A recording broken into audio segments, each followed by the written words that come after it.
Good morning, everybody. It is my immense pleasure to welcome all of you, not only to the first session of the day, but to Connect Karo 2025. So, please, to get us started off, let's all give a big welcome to our CEO, Madhav Pai, who will deliver the welcome address.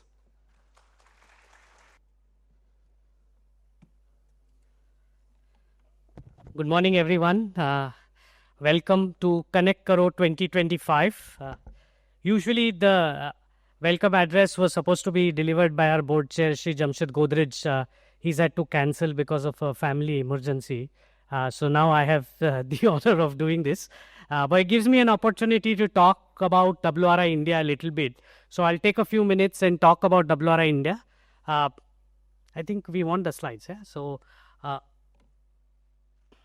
this is the 11th edition of Connect Karo. We are very proud that we have been able to really sustain this as a platform over the years and able to bring together a lot of our partners to have these rich conversations.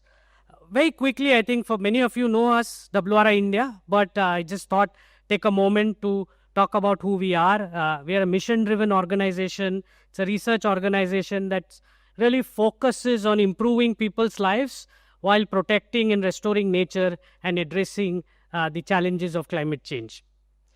Broadly, we work in these focus areas, food, land and water, climate economics and finance, the energy transition, and then cities and transport. So a lot of the sessions, the themes over the next 2 days will be focused around these topics. What do we really do? I mean, and this is a question I get a lot also.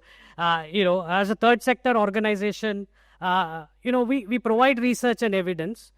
We also more and more create a lot of data tools, data visualization to be able to communicate complex problems and possible solutions to those complex problems. We partner with several of you to catalyze change. We believe in the power of partnerships, and we are very keen that this becomes an important agenda for us to move forward. We support first practice. We aim to work with pioneers who are taking the first steps, and really in these moments they lack resources, they lack capacity, and so we try to bring technical capacity, we try to share global learnings, and then if there are successes, we also help innovate and scale up these new innovations. And then we Connect Karo. That is, we do a lot of convenings. Many of you come to us. Convenings is a big part of what we do.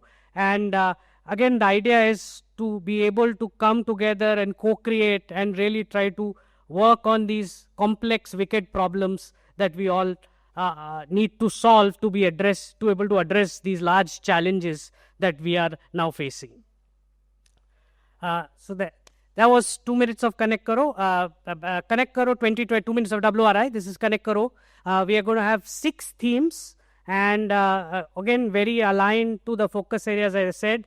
There are about 40 sessions going to be across 5 halls. Please join the sessions that you can. If you're unable to join any sessions, please let us know. We'll be blogging about this. We'll be putting stuff on social media. But, as we create insights from these deliberations, and if you're interested, also feel free to reach out to us in the subsequent days, and we'd be happy to continue the conversations. We want this to be more than just one moment, one event. And one last thing, we've also set up an exhibition outside. This is more about the stories that matter. It's about the lives of people that are impacted by these challenges that we are facing, and the ways in which people face these adversities and try to come up with innovative, creative solutions. So please do find the time. Luckily, the weather has been very kind. Hopefully, it continues, and we're able. So with that, welcome once again to Connect Karo 2025, and look forward to 2 days of deliberations. Thank you.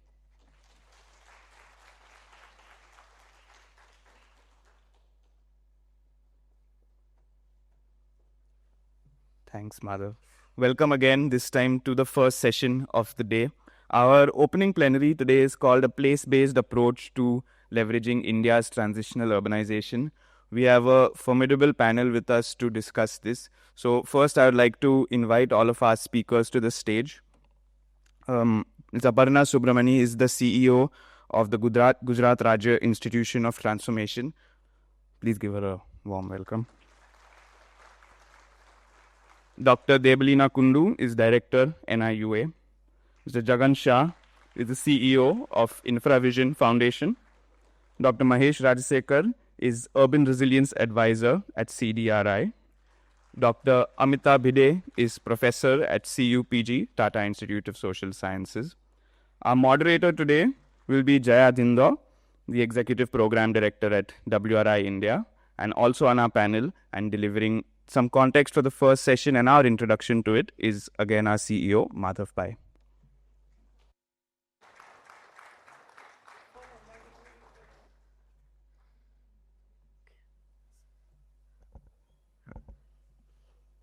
Thank you. Again, welcome to the plenary on place-based approach to leveraging India's transitional urbanization. A lot of this work is built on a few years of practice and research that we have been doing at WRI India.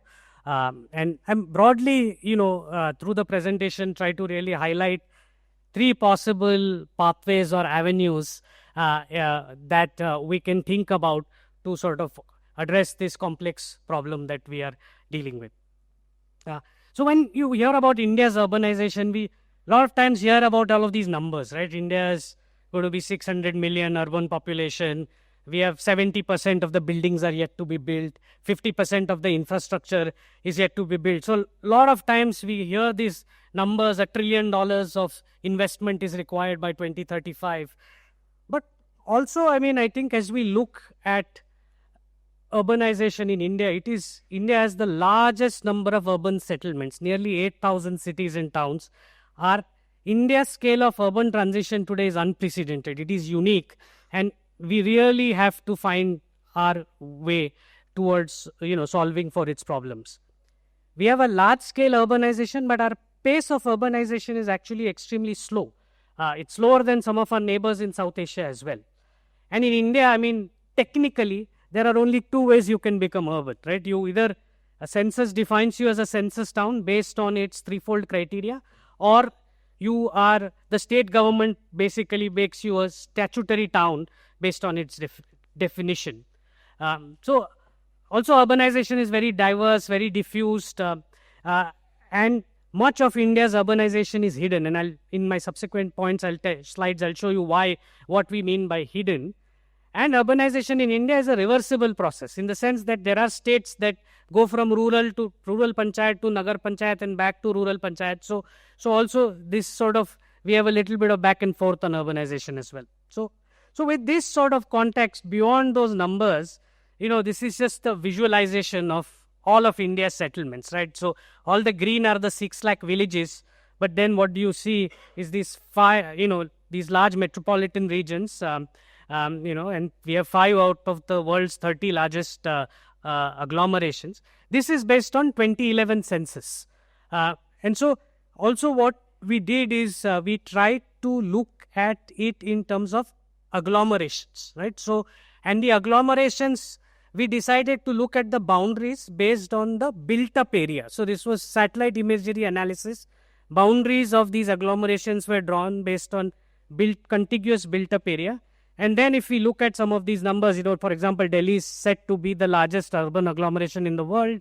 We have these 11, and for me also, Thiruvananthapuram was a surprise because it's just, I think, but there are 11 of these 5 million plus urban agglomerations, and then we have these 55 in number, more than million cities, right? So I think, and to a large extent, the economic activity of the country is sort of, or GDP, is focused in these sort of few places.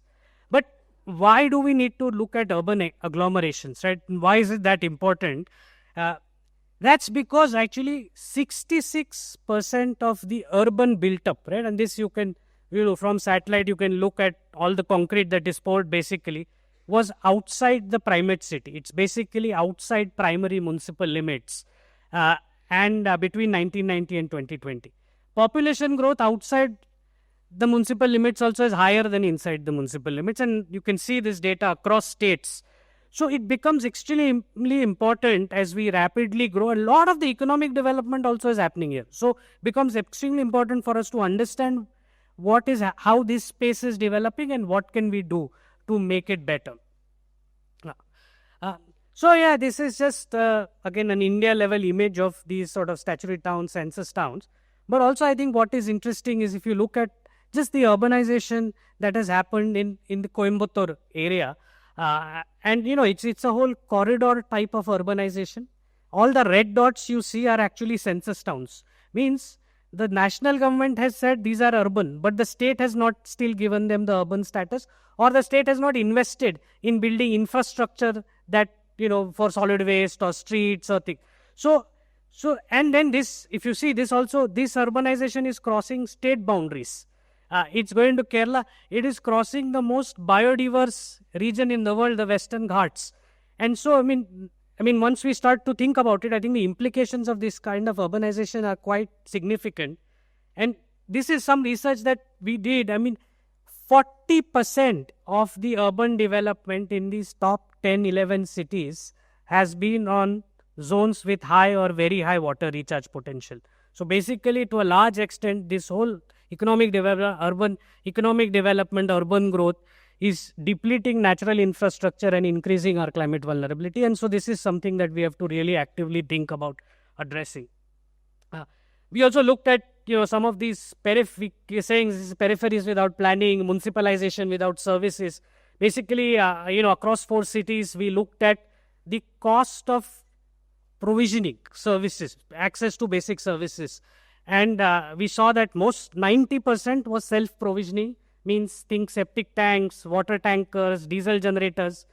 And both, it is high social cost to the individuals, but it is also a very significant cost to the businesses that are being set up there and the environment. So I think in this context, it's important to think, what do we do?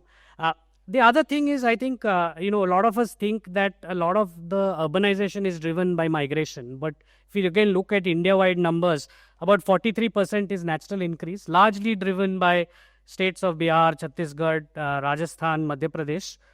Then there is the reclassification, means what were, from 2 census towns. And, a lot of that actually, and that's what I was trying to show here, the circus, a lot of that you see in Kerala, in West Bengal. And even here, what you see is this, Kolkata metropolitan region. What's in red is actually the Kolkata municipal limits. Rest of it is another 130 odd sort of contiguous, census towns, statutory towns, villages that actually form the Kolkata metropolitan region. So that's how reclassification probably gets to about 30%, and only about 20% is actually rural to urban migration in terms of urbanization. So with all of this context, I think what we feel is this state urban policies can become, and this is my first sort of suggested point, so to speak, state urban policies can become the vehicle to bridge existing divide between peri-urban areas and proposed urban areas. So, using special methods like the ones I showed, satellite imagery, or functional methods, if you are close to a transport infrastructure, a new urban center, then can state quickly identify these areas through state policy? Can we identify these areas? And so the special methods, functional methods, and use the policy tool of flexible classification and bring resources to these places so that we are able to do basic service provision. Right? That is really the aspiration. And of course, national policies and frameworks can provide both frameworks and incentives to make this happen. Now, this has been happening, right? Orissa has really sort of, done this. They are giving money to towns to build infrastructure before town notification. Tamil Nadu has done something interesting. Rural panchayats within proximity of urban centers get infrastructure money from town country planning organization to do stormwater, drains, other things. Kerala is going to launch a new urban policy in 10 days on September 12th. So states are doing, but I think again, how do we do it very rapidly across states and enable this as a tool, especially as this sort of new urban challenge fund, etc., comes into being, that becomes a part. The other is, I think, this I mean, again, why the region becomes important, and this is the Surat Growth Hub, this is the economic development work. We were supporting some of this activity with the Niti Aayog. And basically, they've identified, one is to look at, the region as a whole. I think the interesting thing also that is that, there is the dedicated freight corridor, there is the,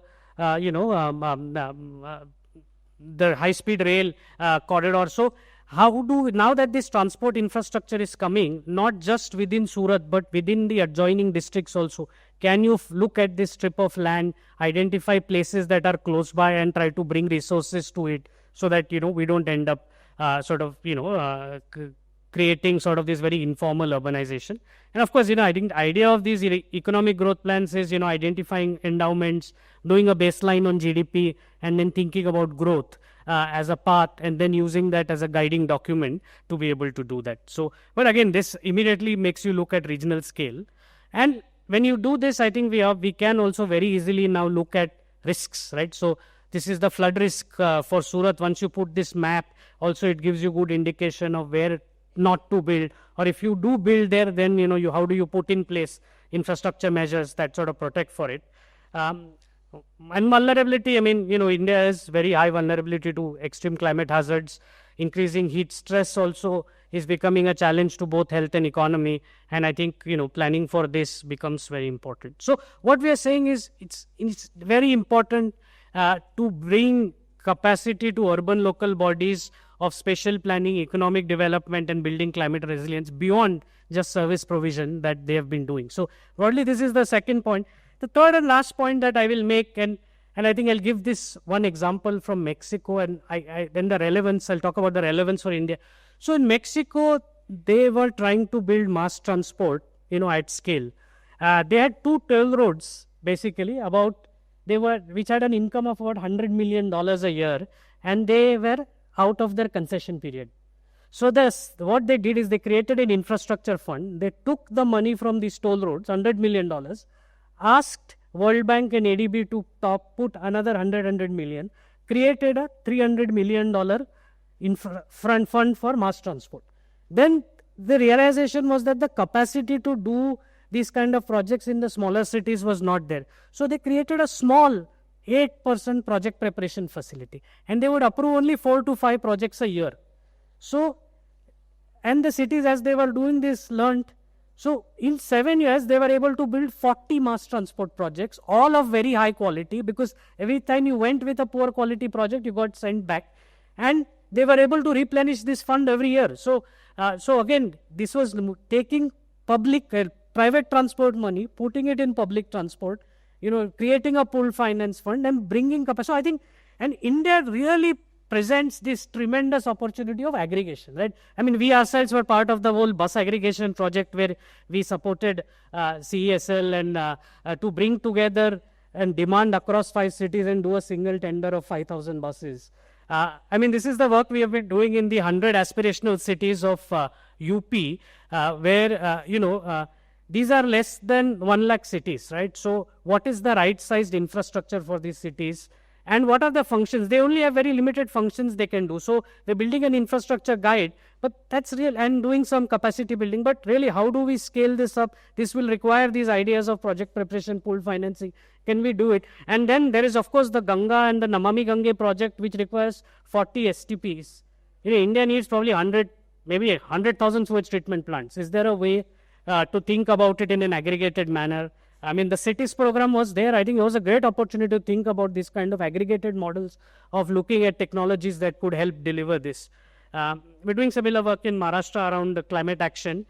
And here also, I mean, we also realize that there's a lot of, I mean, we are seeing a lot of product innovation, but we are not seeing as many engineering service companies come about.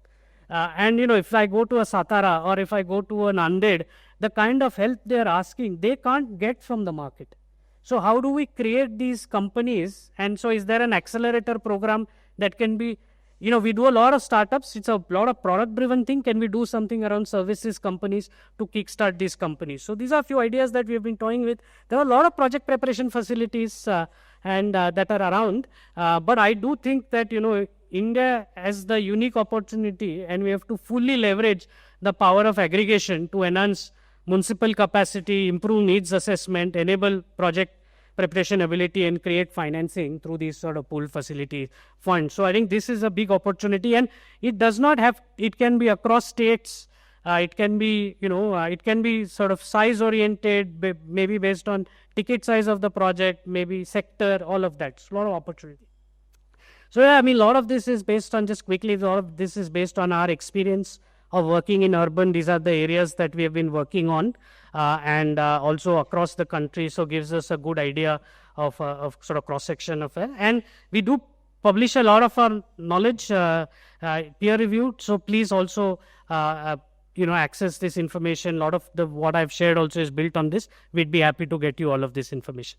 With that, back to these three broad sort of points that I made around state urban policies, creating capacity and aggregation, but handing it over to Jaya to then moderate the conversation. Thank you very much.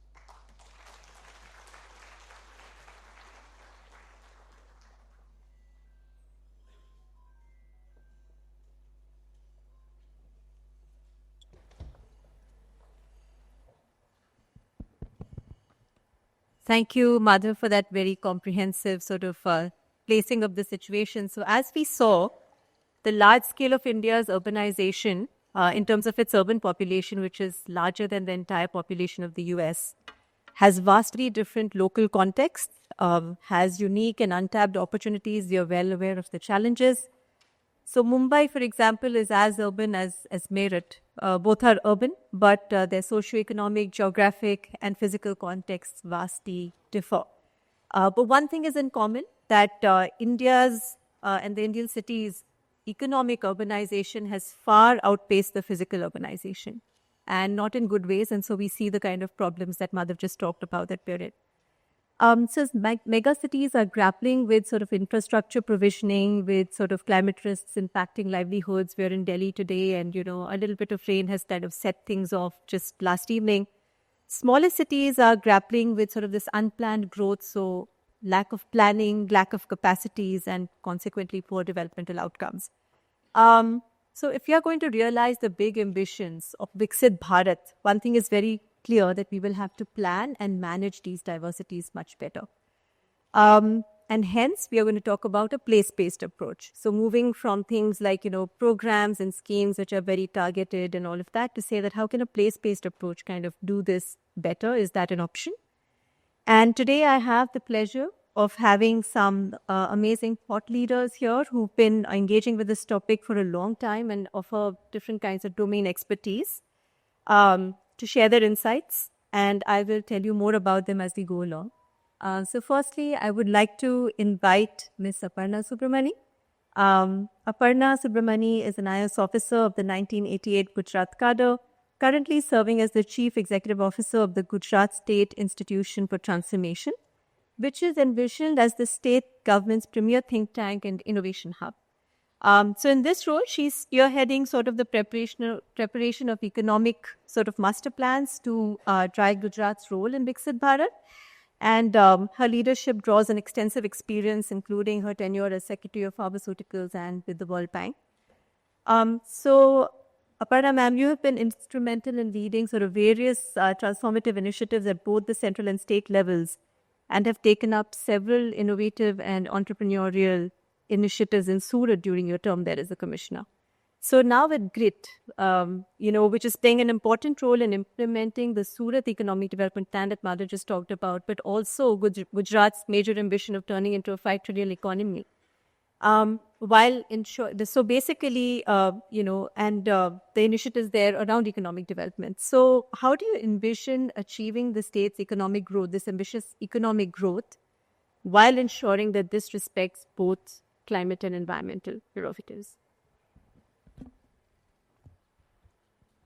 So thank you, Jaya, and thank you, Madhav, both for the opening address, setting the context, and for inviting me back to I have to say this is not my first love, continues to be public finance, but certainly a very strong second love is urban governance. And once you have been a municipal commissioner and, if you have done some work with the salt, your salt, I think you continue to have an abiding interest in the way urban issues are managed, tackled, and addressed in the country, and also, of course, from comparable economies. So today I am sort of in responsible for providing inputs to steer the development strategies of the state as it moves towards what we call Viksit Gujarat 2047, which is largely modeled on the Viksit Bharat vision, and which WRI has been,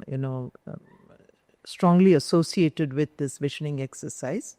And as part of that, translating that vision to reality by 2047, the state also worked with Niti Aayog, which spearheaded the growth hub model. And that resulted in the regional economic plan for the Surat economic region. WRI was strongly invested in this. They had a huge team working out of Surat, and Surat is one of the regions where this plan has been prepared and is now under implementation. So to give you a background of Surat, I was there for about 4 years and 4.25 years. And when we talk about, the building climate resilience at an early stage in urbanization of any habitat or habitation, I think Surat is a very good example. When I was there, it was a relatively smaller place with a population of about 4.5 million. And already they had an energy efficiency cell that was bringing in, climate-informed energy efficiency initiatives in every aspect of municipal administration. They already had, and during my time it was expanded, a program for generating electricity or energy from sewage waste. So at that time, 3.5 megawatts of power was installed capacity from sewage-based energy generation.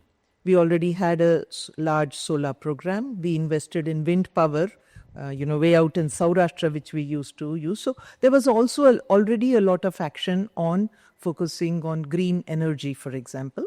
And that was the time when ACCCRN came in with the Rockefeller Foundation, and Mahesh, who worked on this, is here on the dais with me. And Surat was probably one of the first cities in Asia to prepare a city resilience strategy, and that worked on adaptation, mitigation, and over a large number of sectors like water supply, sewerage, solid waste management, urban transport. So what I am trying to convey is that even a city which was, and these are things that happened before 2011, 14, 15 years ago.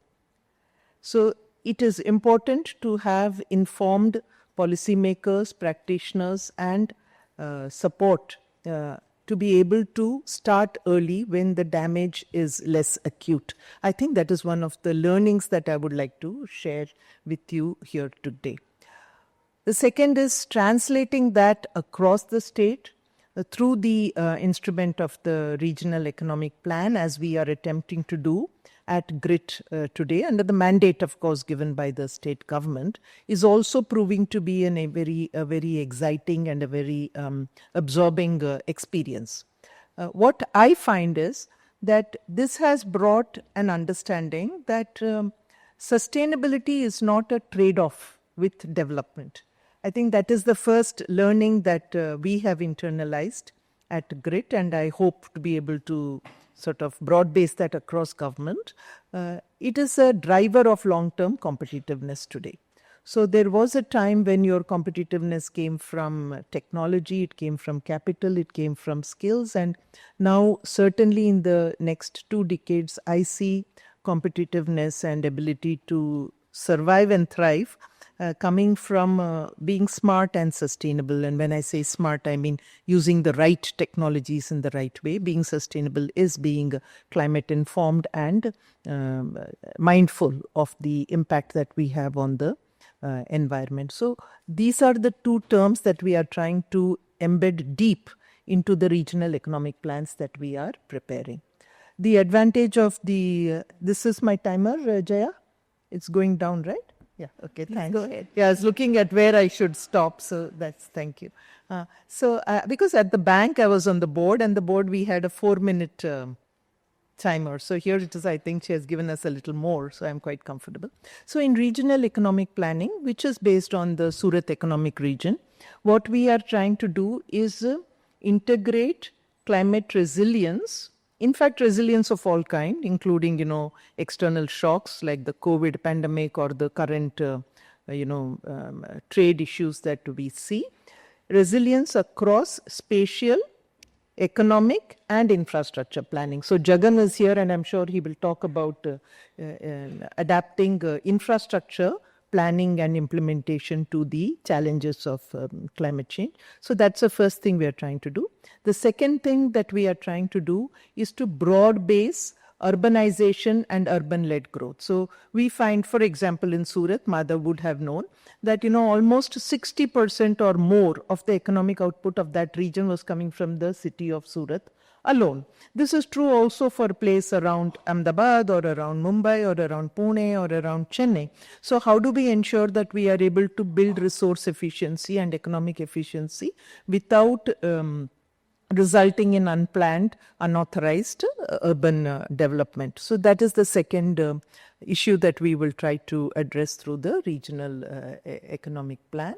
And the third issue that I hope that we will be able to bring into the entire idea of economic planning for a larger region around growth hubs or growth corridors is building circular economy concepts into industrial growth. So there is a strong emphasis on industrialization, moving away from the workforce, away from the primary sector, value capturing and getting more share of the global value chains, whether it is in mineral processing or agro processing or what have you. So how do we build a circular economy? We have recently at GRID come out with a e-waste management policy where we just don't talk about how e-waste will be gathered and aggregated, but how it can be turned into an economic opportunity that will give employment in a clean manner. And we found that there is an opportunity just in Gujarat alone of an annual opportunity of about 7,200 crores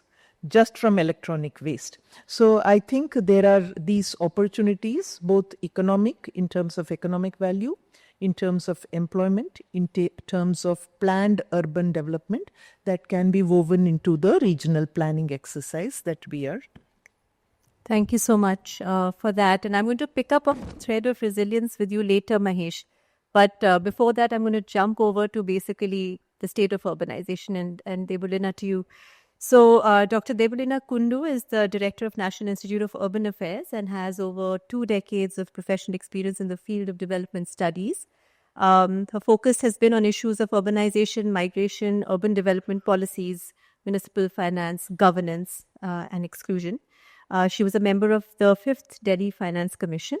So, Debulina, from your perspective and where you sit, having studied sort of urbanization patterns across India now, and with the Kerala State Urban Policy coming out shortly, can you tell us what role can state urbanization policies play in sort of solving for the criteria for urban, the definitional issues which crop up, and how can states create the opportunities for better transitions from rural to urban, but also in the peri-urban areas?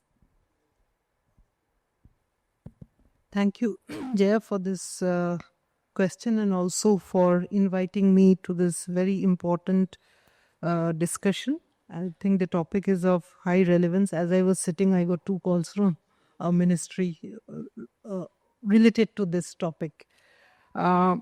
So one of the slides did mention that we have around 8,000 urban centers. I think we need to revisit this slide. We are around 10,000, even by conservative estimates, 5,020 plus statutory towns. We had 4,000, around 4,000 census towns in 2011 census. And even if we take a very conservative estimate, I think in the last 15 years, 1,000 have been added. So around 10,000 plus urban centers. And we are aware that urban development in India is a state subject. Therefore, the definitions vary across states, and this is true for statutory towns, where these are all statutory towns come up through administrative measures as administrative definitions. And the RGI, Registrar General of India, defines urban in two ways. First is the statutory towns or towns notified by each state urban development department as and when needed, but consolidated by the RGI whenever the census operations enumerations happen. Secondly, the census towns, which are again identified by RGI, not during census operations, but at least 2 years in advance. And again, in consultation with the urban development department of any particular state, identifying new towns which have urban characteristics, satisfying 3 criteria of at least 5,000 population, 400 persons per square kilometer density, and 75% of the main workers in non-farm activities. I think these census towns, although urban by census criteria, continues to be under rural administration until the respective state governments notifies them as urban and redesignates as urban local bodies, either singularly or maybe as a group of census towns. And therefore, they continue to be outside the focus of the urban missions. I think we need to take into cognizance this factor. The census defines them as urban, but they are outside the urban thinking till they become an urban local body. And each state, again, while they are going for the administrative definition, it is not uniform across the country. Each state has a different way of assessing urban based on population, area, the density, the economic structure, the occupational structure, the revenue which is coming. So it's a mixture of both, and mixture of all these different types of assessment. And I think we all, the people here in this room are cognizant of the fact that around 35% of the population currently are urban, another 1/3 are rural, and the remaining are transitional. I think your question focuses on this part, which is transitional in nature. And the definition is static and unable to capture the current definition. If we look at the census definition, the census towns, which are again not really captured in our urban missions, and also in addition that we are also unable to capture the transitional areas. I think WRI has taken cognizance of this and started working on the Digerba method and trying to assess the transitional areas. And I think here comes the importance of the state urban policies in identifying the transitional areas and by adopting definitions which are more dynamic, more future ready, and also comparable across states and across nations. I think this is very important. There comes in the role of the state urban policies. And again, applying the Digerba framework, which uses high resolution spatial data and also internationally adopted methodology. If we look at the case of Kerala, Kerala was around 48% urban in 2011 by the census. However, by administrative definition, it was only 26%. So the remaining was accounted for by more than 400 census towns, and they formed the urban agglomeration. So if you look at Kerala's urbanization between 2001 and 11, there were 7 class 1 cities which depopulated between 1 and 11. However, the percentage, many of those became million plus urban agglomerations. And how did that happen? Because of the unacknowledged urbanization thrown up by in situ urbanization, which means the census towns which came up, those were added to the statutory towns to form class 1 urban agglomerations. However, they were not acknowledged as urban when you come to the urban missions. I think therein comes the role of the Kerala state urban policy. I think Kerala, the state of Kerala is very, very fortunate. Again, when the state worked with NIUA on the National Urban Digital Mission, this is the only state which has taken up rural and urban together as a consolidated measure of addressing the urban service delivery. So we do not have urban, NUDM also takes care of the rural part, so which is also a very important intervention.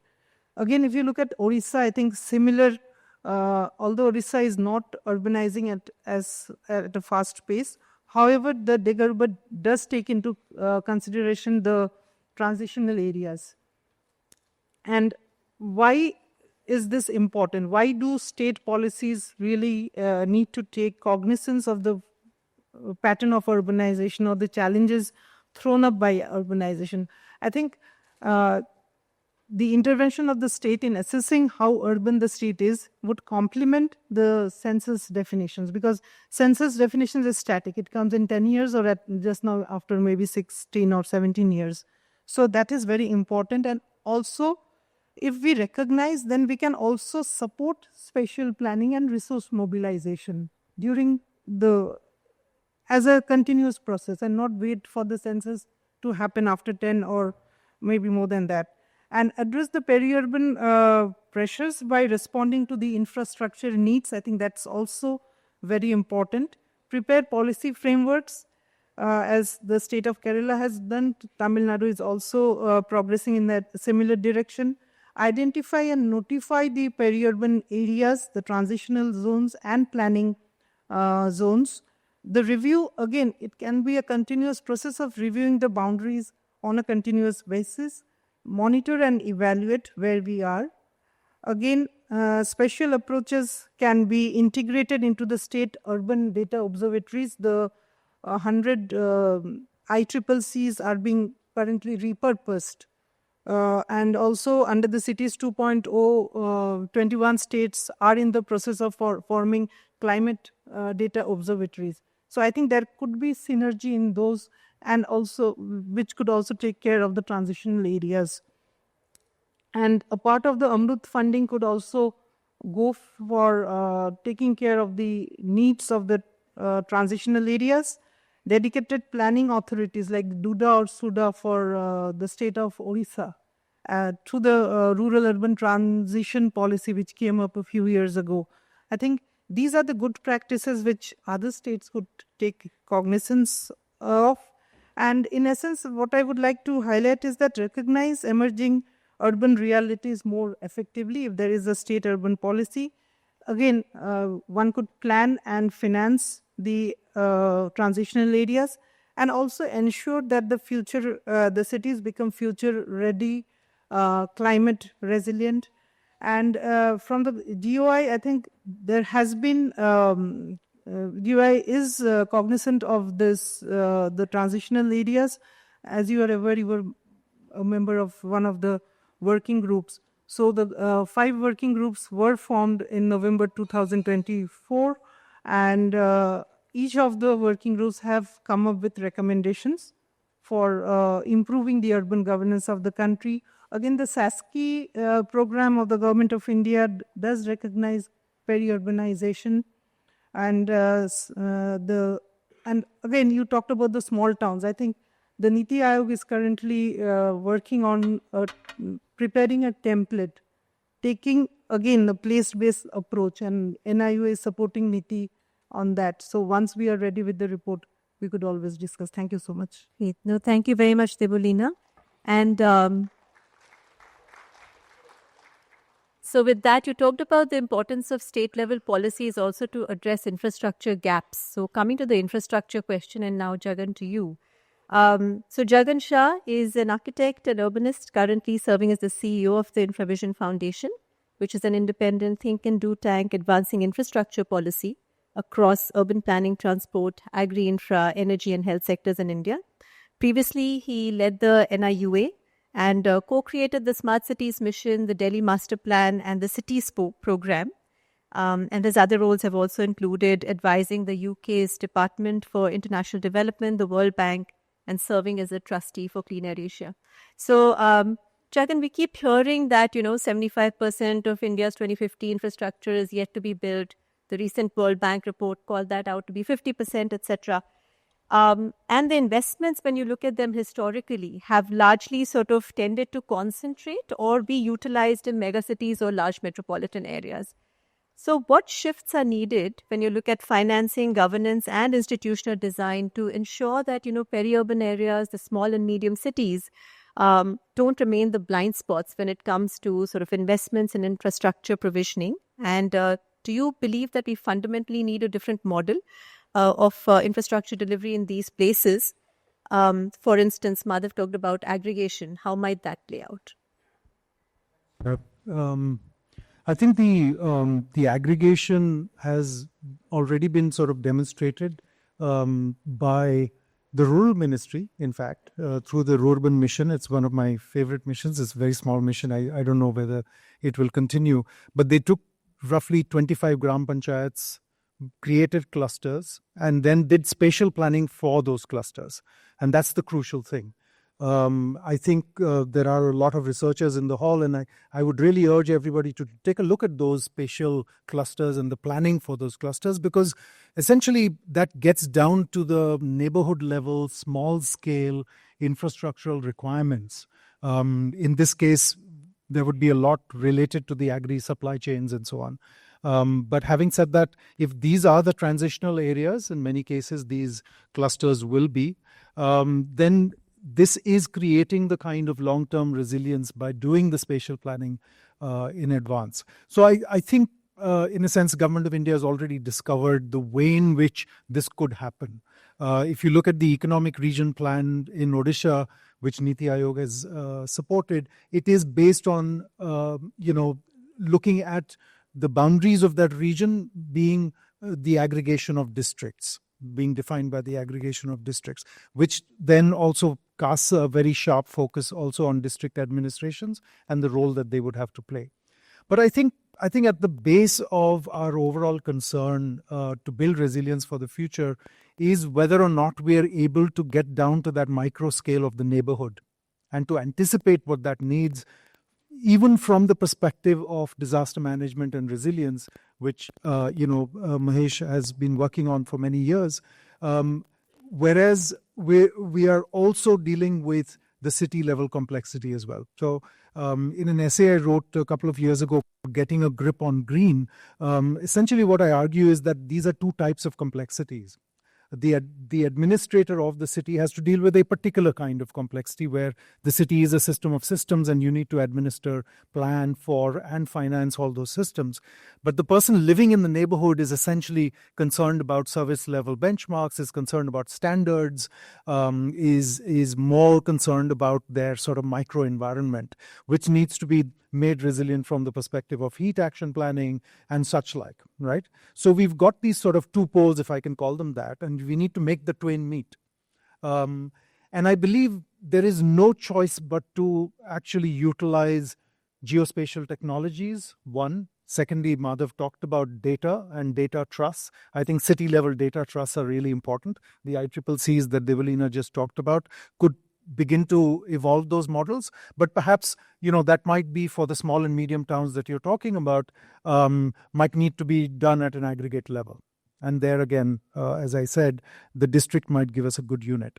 I think from the provisioning for infrastructure, one must also acknowledge that we've gotten into the habit of the big projects, right? And that's partly because of the allocative way in which finance actually moves into infrastructure. So how do you provide for those small and medium towns the small infrastructure that they need, the small scale infrastructure? And where, for instance, the kind of shift we made from sewage treatment plants to FSTPs, Odisha did some really marvelous work on that. How can that shift be institutionalized? And how can new technologies enter into that space? Madhav pointed out very importantly that there weren't enough firms to service a particular demand that was emerging. How do you do firm development? My 2 years at DFID were incredibly educative from that perspective, because the UK economy in infrastructure and cities has invested heavily in firms development, right? You need to create, economies where those MSME sectors can get into public works and so on, and in a sense also displace the predominance of the public works department in determining what technologies are adopted and so on, because there's a tendency to use very standardized and very often old-fashioned schedules of rates and so on. So there is this systemic sort of upgradation that is required to deal with the small as well. And I don't believe that this can happen by government alone acting in the space, and therefore the both the industry academia connect as well as the industry business and government connect will have to be made far more efficient and far more seamless, I would say, because as I've recently mentioned in a small news article that was that came out a couple of days ago, that essentially where do the young new administrators get their confidence to take a decision on technology, for instance, because technology is new and therefore it has not entered into the ecosystem. And that will come from the confidence that they will get from working with academic institutions, research think tanks and so on, who are working with evidence and can help to make the kind of decisions which otherwise get paralyzed.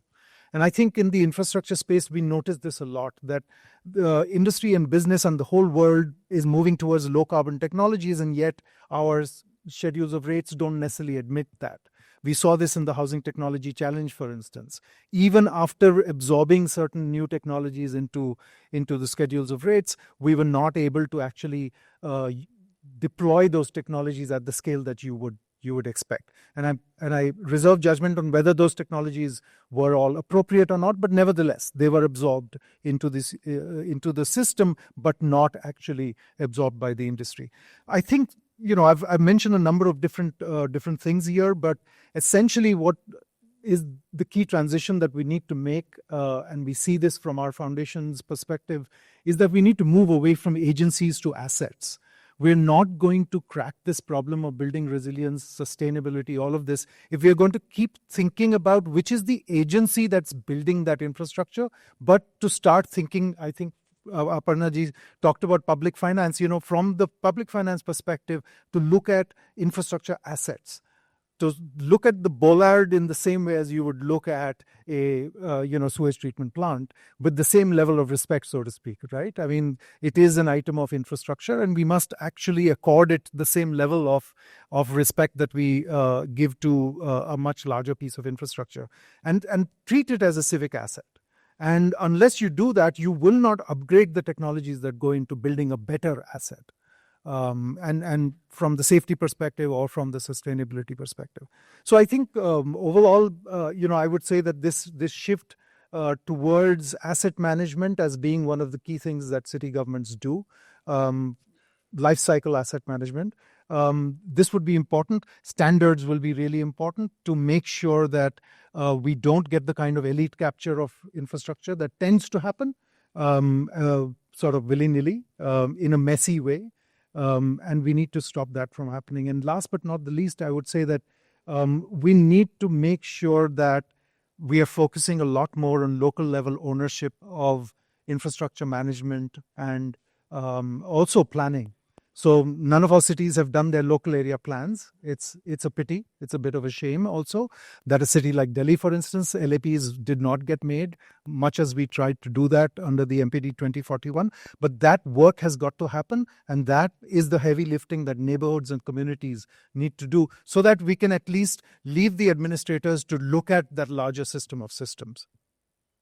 Thank you, Jagan. And I'm going to pick up on both these threads that you talked about. One is basically the infrastructure provisioning and how do we do that, and then this whole local area planning and bringing community voices into it. So with that, Mahesh, I'll come to you now. So Dr. Uma Mahesh Rajshekar is an urban resilience advisor at CDRI. Since 2023, he has 2 decades of experiences in developing plans, policies, programs for mainstreaming disaster risk reduction across governments. He has been a strategy and team leader for some of the pioneering efforts in India, including RC 100 cities, and developing, including the implementation of hazard, vulnerability, and risk data. Previously, he was the chair, Urban Resilience Unit at NIUA, where he supported the Ministry of Housing and Urban Affairs in establishing the C-Cube, which is now at NIUA. So, Mahesh, question for you, since we've talked about resilience a lot across and how do we build that in our cities and, especially in the context of small, medium cities, peri-urban and so on. So, CDRI has been playing a key role, not just in India, but basically globally in advancing the agenda of disaster resilient infrastructure. And urban infrastructure, as we see in cities, is rapidly expanding, but without adequate attention to resilience, which is what CDRI is working with a lot. So, from your perspective, what would it take to embed resilience in the DNA of infrastructure planning, as it is when it comes to Indian cities, and not just in mega cities, but also in these often neglected small, medium towns, peri-urban areas? Thank you, Jaya, for having me here. First of all, I would like to say that I'm here on behalf of Amit Poti, who's the DG of CDRI. He couldn't join you all today because of a family emergency. So apologies on his behalf. But I'm glad I'm sharing the dais with some of the stalwarts and people whom I worked with in the past. So it's always an honor and a pleasure to be here with, these great minds. And so to go back to the question of resilient infrastructure, I think within CDRI, we always debate on two aspects. One is infrastructure resilience and also the resilience of infrastructure.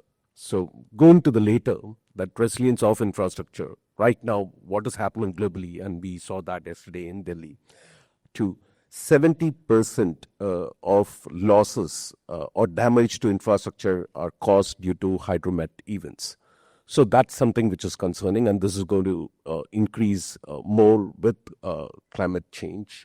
And also, this is going to become very critical in a dense urban spaces because the way to manage these kinds of hydromet risk is getting more and more complex, and people are getting to understand, whether to invest in infrastructure, say, for example, storm drain, which are used only for, a few months in a year, but requires more than 20 to 30% of cities, investment to not only build it, but also to maintain it, to actually solve its purpose, or to make sure that it caters to the need, that once in a few years of these extreme rainfall. And also the bigger question is, do we all plan for these, once in 5 years, 10 years event and invest around it and maintain it for those long period of time? Or we let, those large events happen and then we try to build the resilience within the community to see to it that, we come over it, or we just bear with it for a couple of days and, the business continues. Going back to the point of what is needed within a city, I was quite taken back with the numbers of the number of towns, the number of cities in India, mega cities in India, which were indicated by the previous presenters. And to be quite frank, we don't have that many number of planners in India. So the Ministry of Housing and Urban Affairs did set up a commission to see to it how educational institutions, the universities, can generate the planners to cater to the future need. But right now, we may have 6,000, 7,000 towns and cities, but the total registered planners within the India's town and country planning office is only 8,000 since its inception. So half the people might have retired, half the people are in private sector, half the people may have, few of them may have migrated outside the country. So we are left with a very few planners to even look at the planning needed for these up-and-coming emerging cities. To going back to the point of, asset inventorization, it's not happened in India. Even though Amrit made an attempt to look at what do we have within cities, but majority of the municipal corporations and also the councils and nagarpalikas, they don't have asset inventorization, because that's a very critical starting point if you even want to safeguard them, or even if you want to repurpose them, use them, utilize them, and operate them more efficiently. The third aspect, we have been very, progressive in coming up with new plans, programs, initiatives. But our procurement mechanism within government, there is no innovation which has happened within the procurement. The procurement is still the same old. If somebody wants to bring in a green technology, if somebody wants to do a nature-based solution, if somebody wants to, create something which is community owned, we don't have a procurement mechanism within government systems, not only in India, but also globally. There is no innovation. It's the same old low cost, bidding. It's the same old procurement, which works very well for gray infrastructure, but it doesn't work for a combination of gray, green, and blue infrastructure. And many of the organizations, if you look at engineering as a concept, and also the municipal engineers, they are not trained to integrate green, blue, and gray infrastructure. They are more, from the educational point of view, they are taught about, the only thing which engineers today learn is the hydraulics, but hydraulics is always water flowing through the pipe and not water flowing through the road or over the road. So that's the state of our educational system. But what we have been doing, something which is amazing. India has come up with so many number of missions, innovations in terms of what cities can do. The recognition of cities came up in GNNERM, and that was further promoted through smart cities. And I think the Ministry of Housing and Urban Affairs right now is doing some really good work through cities program where funds are going in. The Ministry of Home Affairs, along with the NDMA, has invested $1 billion for just flood risk mitigation in Indian cities. And within that, 30% of the funds are purposed only for nature-based solutions. And 30% of the fund is purposed for bringing in digital twins and technologies to it. So there is a larger recognition, there is a move. And the kind of money which is going into urban areas, both from the government and also from the private sector, is quite immense. So that's the positive, headwind, tailwind we are receiving. How do we match that gap with the money coming in, with the lack of, manpower, technical resources, lack of asset inventory? Are we taking the right decision at the right time?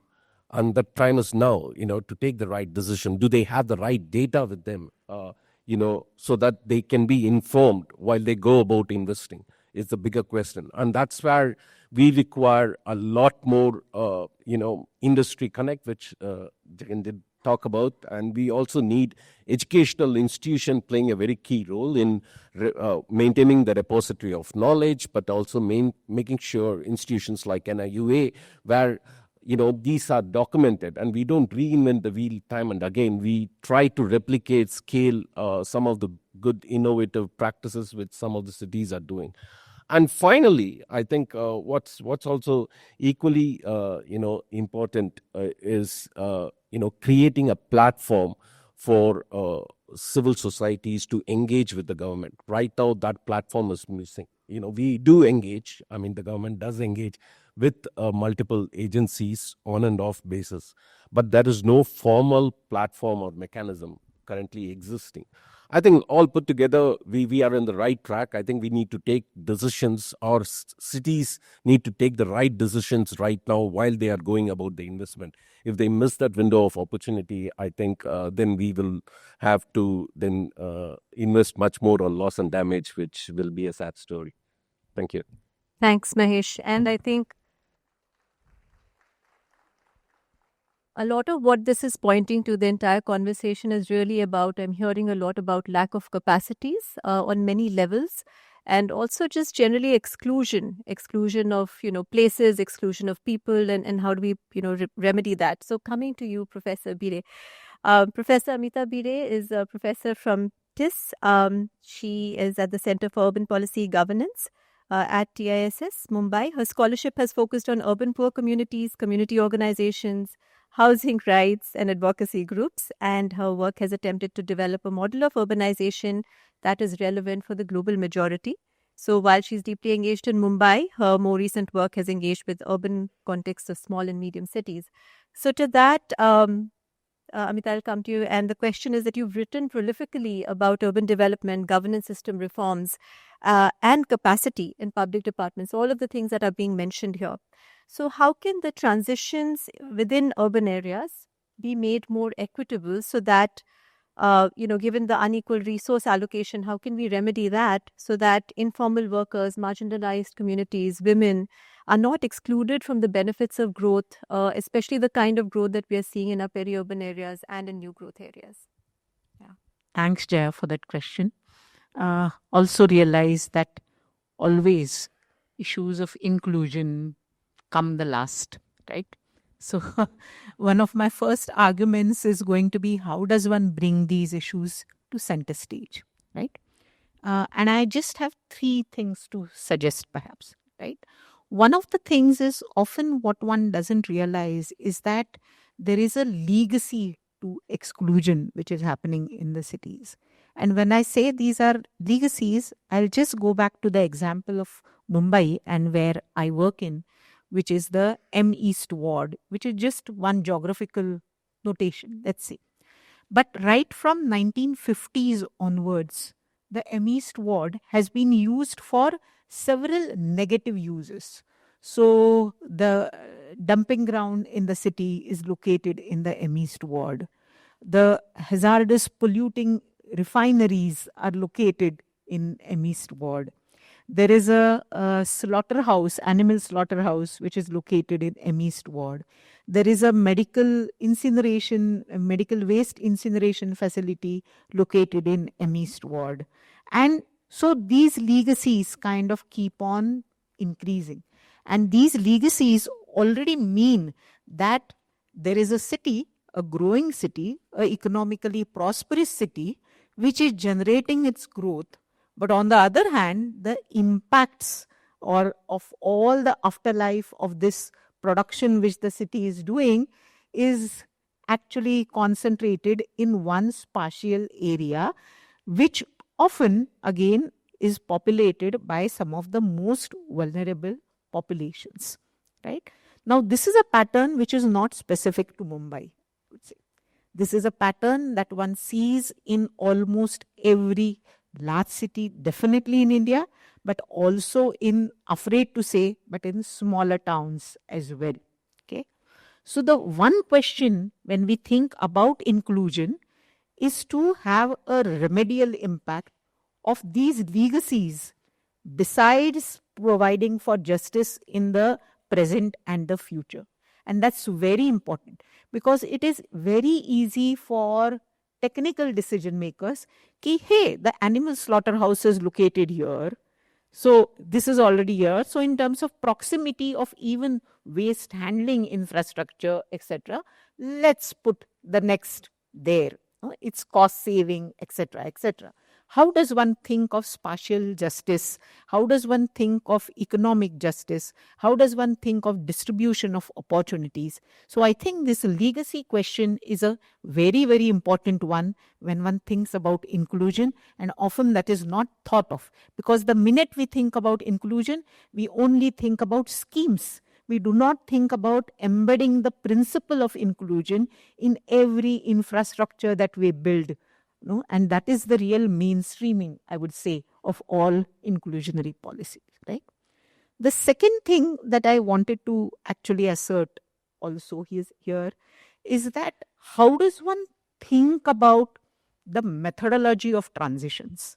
And I very much resonate with what Jagan said earlier.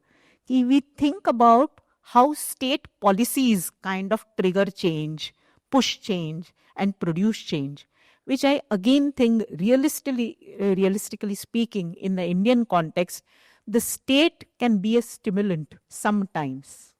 Most often, the way in which ground realities emerge are against the grain of state policies. They sometimes run counter, they sometimes run in alignment, and which is why we have to acknowledge the fact that people, and I'm using very deliberately the term people are the actual creators of cities. And that is the reality of our urbanization. Think about housing activity, for example. We know that all planners, all engineers, all housing administrators put together produce a maximum of 30 to 40% of our housing. And 60% housing is produced by people themselves. They are the ones who are procuring material, finance, and technologies, right? And where are we putting our change efforts? Again, in those very policies which are producing very little of our cities, right? So, how does one make people the what should I say, the center stage in our policies? How do we invest in them, right? For example, if one is thinking about green building, are there educational programs which actually teach ordinary citizens how does one assess a green material? How does one use green technologies? Are there real differences that one can make in the cost differentials? How many franchisees are there who would sell green material instead of asbestos sheets or instead of gunny bags? Hey, use this. This is more sustainable in, let's say, situations where the ground is not very stable, right?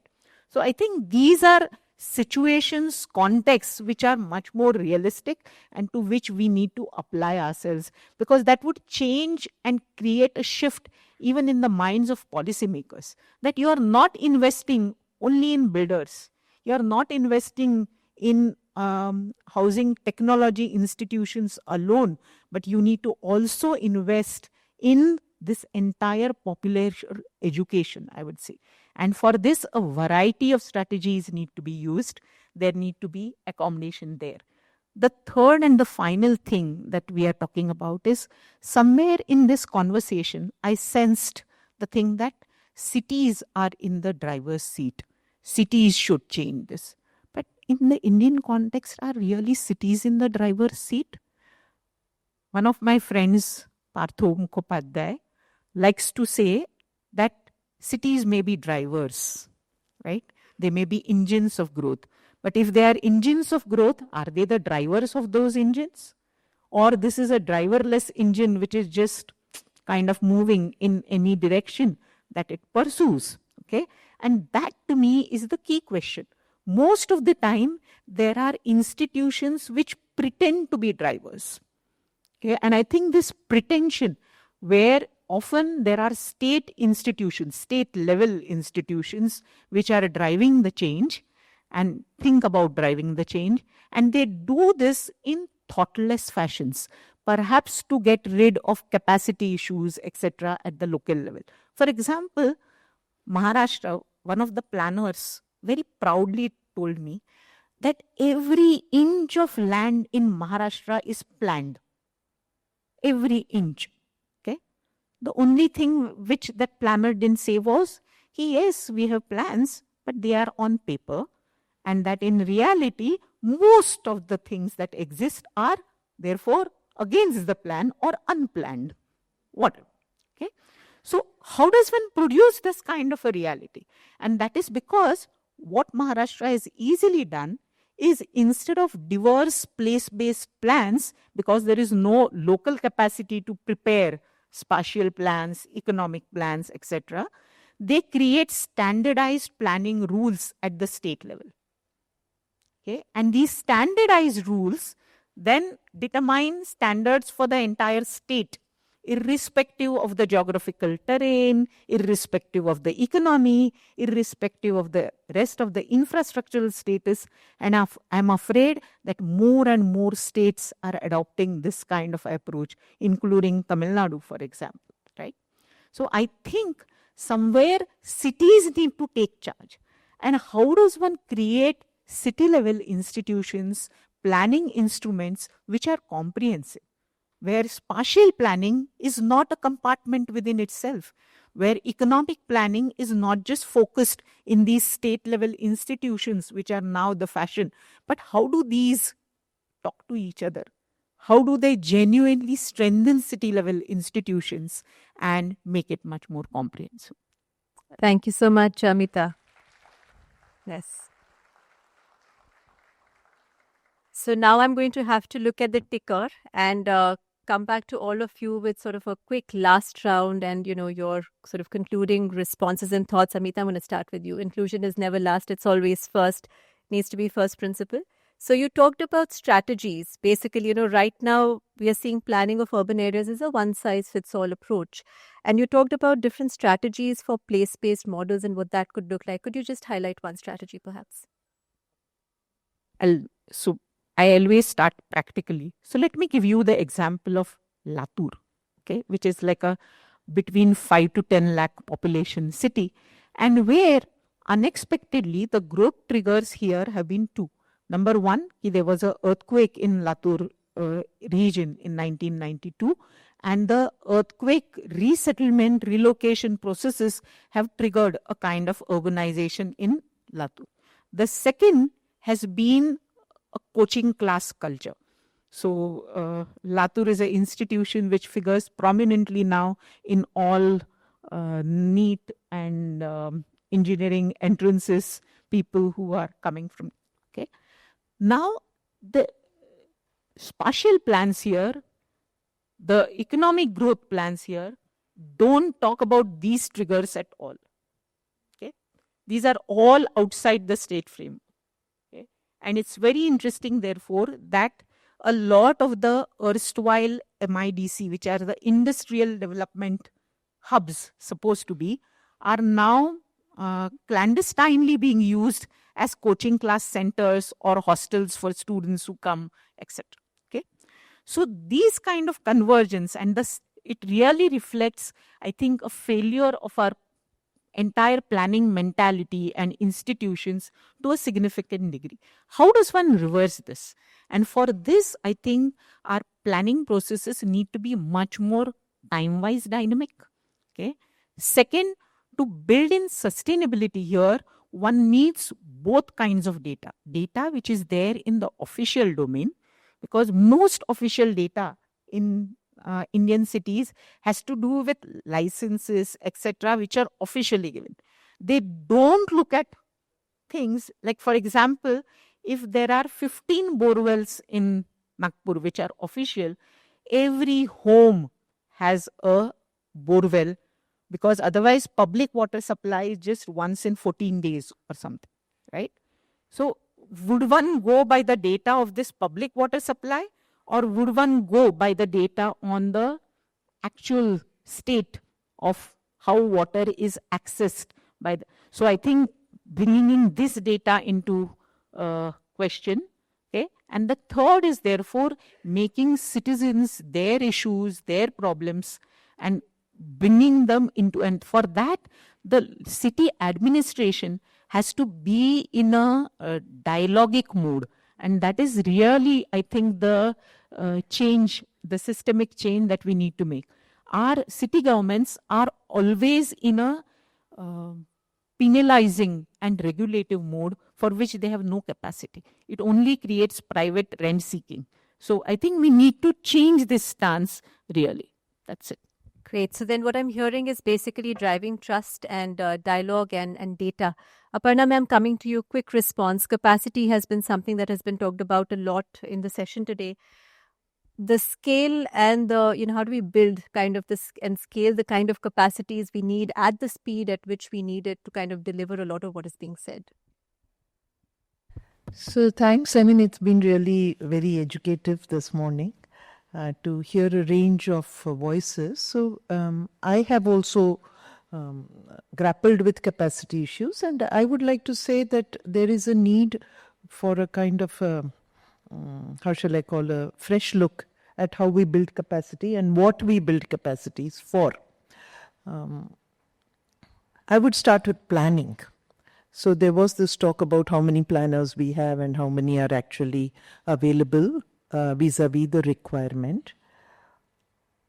I have felt that, and this Debalina ji also talked about it, one of the, and so did Dr. Amita by mentioning legacy, one of the biggest gaps in our capacity is our ability, or rather inability, to deal with this lag between de facto urbanization and de jure urbanization.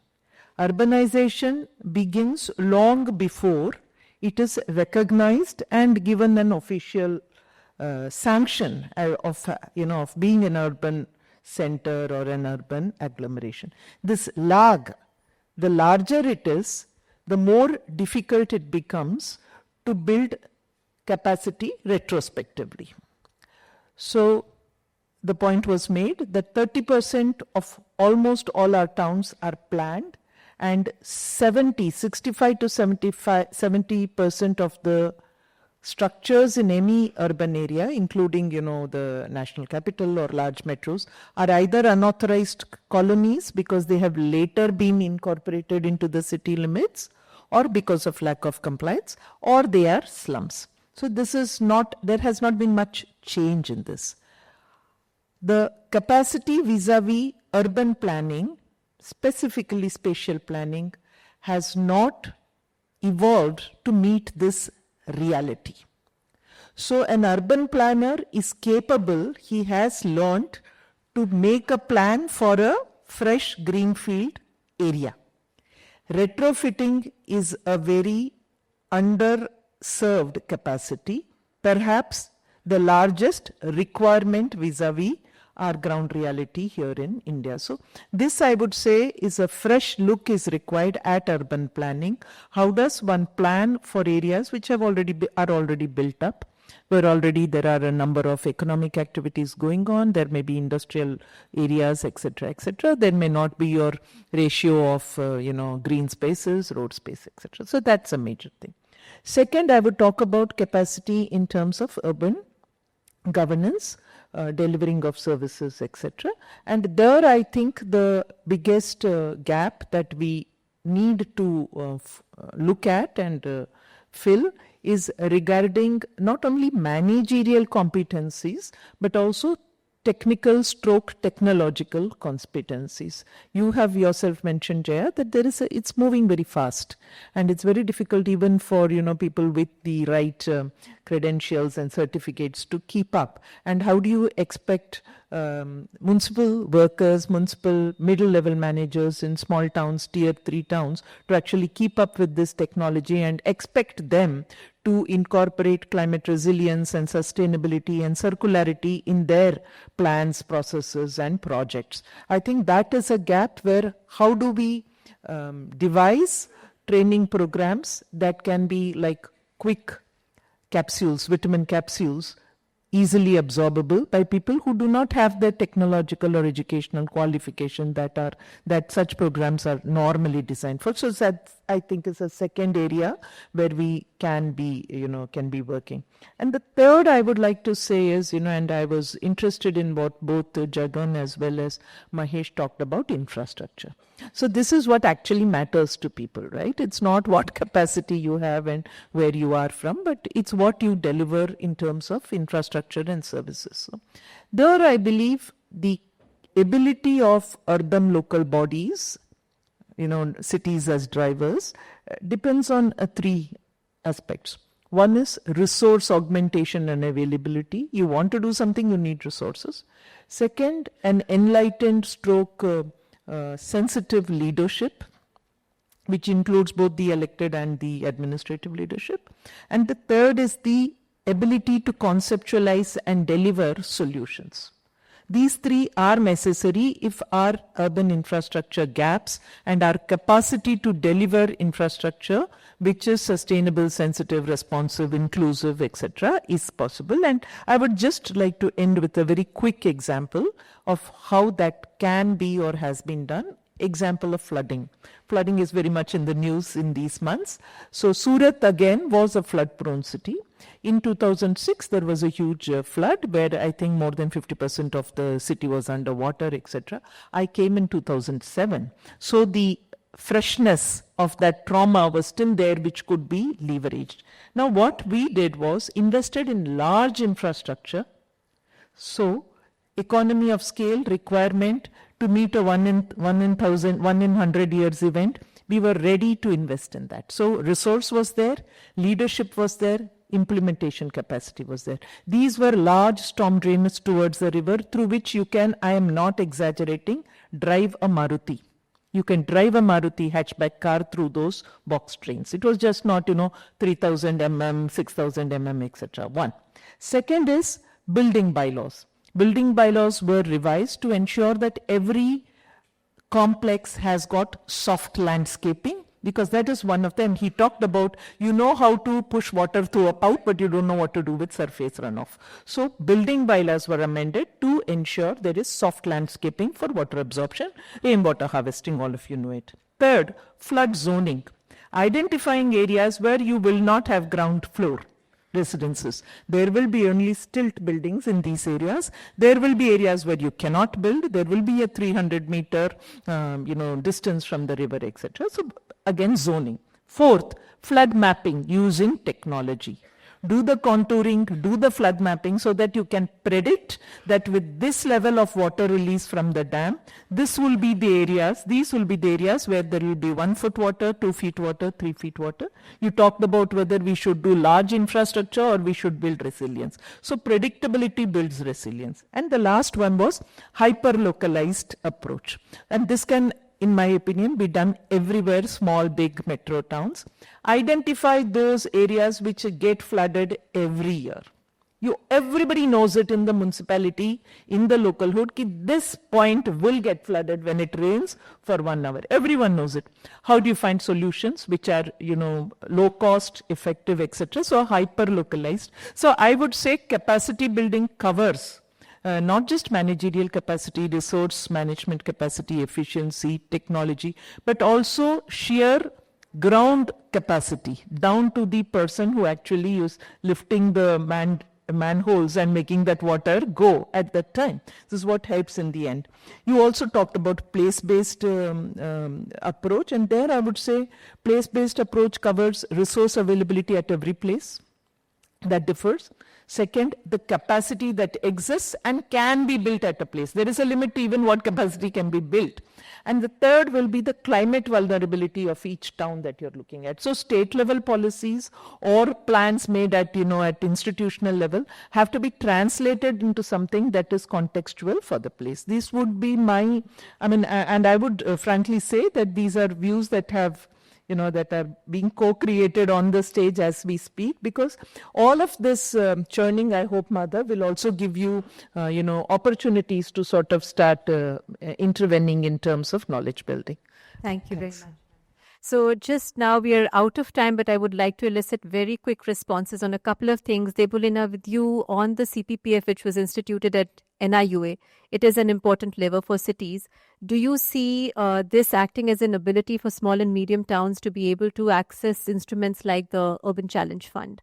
So just quick responses, and then I understand. I thought good that you came up with this question. Otherwise, if it was any other general question, I think Aparna ji has already preempted me. He has put it, and also Dr. Bide, in terms of the entire canvas of actions which need to be taken immediately. So on the climate project preparation facility, I think it's a great initiative. It's a permanent facility at NIUA where we are trying to nudge cities to take up projects which are both climate friendly and also credit worthy, bankable projects. And it is a good opportunity for small and medium towns to really work with us, and also in a way through pooled financing, blended finance, and whatever modalities we work. I think it is we could also support the UCF, Urban Challenge Fund, in all possible ways, because 25% of the project cost is being supported by the Government of India. So the remaining 75% for small projects, for small towns, could always be supported in terms of project preparation facility for the small towns, and in terms of very small projects like maybe 20 crores or 40 crores, if 1/4 is supported by the Government of India, 3/4 could always be put together through various innovative sources of financing. Thank you. Thank you very much, Debulina. Jagan, quick question for you. We talked about, small, medium, peri-urban, but also large metropolitan. That's where a lot of the infrastructure is going to be targeted. Just quick thoughts on how can we make sure that that is inclusive infrastructure and that it's climate resilient. So I think we are focusing our attention a lot on transportation and mobility infrastructure because those large metropolises, by and large, are either informally taken care of in terms of basic services or formally. But what is a dire shortage is access to mobility and transportation, which affects household incomes. It's a large part of household expenditure, and also the productivity and access to jobs. As you've heard, a lot of people are not willing to occupy the houses which have been built on the outskirts of the city. Why? Because of the distance to their livelihoods. So I think I would say that's one huge missing piece, but that requires both a micro and hyper local approach because your neighborhoods have to be able to be universal access. We are also going to soon be moving towards a silver economy, so we had better start looking at neighborhoods which are safe for people of all age groups to use. But the systems need to be planned and invested in at a much larger scale as well. So I think I would say that from the infrastructure perspective, transportation and mobility ought to be occupying a much larger portion of public policy thinking in our country, which of course WRI has very much been taking a lead on. Thank you, Jagan, and also for spotlighting the neighborhood scale, really. Mahesh, last question over to you is about, we are seeing a lot of these frameworks and standards evolve with respect to climate resilience and infrastructure resilience. You yourself have been engaged in developing one called the GIRI. The question is, how do you make these, context-specific, more accessible to the stakeholders that need to use them? I think there is no straight answer for that. It's to make it more context specific. I think it needs engagement, involvement, and also a participatory approach towards making sure that whatever is developed is co-created rather than created in silos and then given to them where it's done. And more specifically around frameworks, we need more frameworks, definitely. Standards right now, whatever is existing, resilience standards are needs further improvement and contextualization with respect to India. And also I would like to go back to the building bylaws which was mentioned by Apnaji. So I think building bylaws needs revision all across India. Even the model building bylaws, which the government of India has right now, it was revised in 2017, but the only risk it considers is fire. It doesn't consider other risks. So we need to relook at both the model building bylaws at the national level, but also the building bylaws at a city level to include risk, so that whatever that upcoming investment, 50% or 70% of that upcoming investment are safeguarded at the early stage, and we don't end up investing in it and then trying to fix it over time. Thank you, Mahesh. So local ownership and co-creation. So with that, we would like to conclude the panel. I'm very sorry that we could not take audience questions, but our speakers will be around. Do find them during coffee break and talk to them. This conversation can go on. But thank you all for sharing your time and insights with us today, and a big round of applause for all our speakers.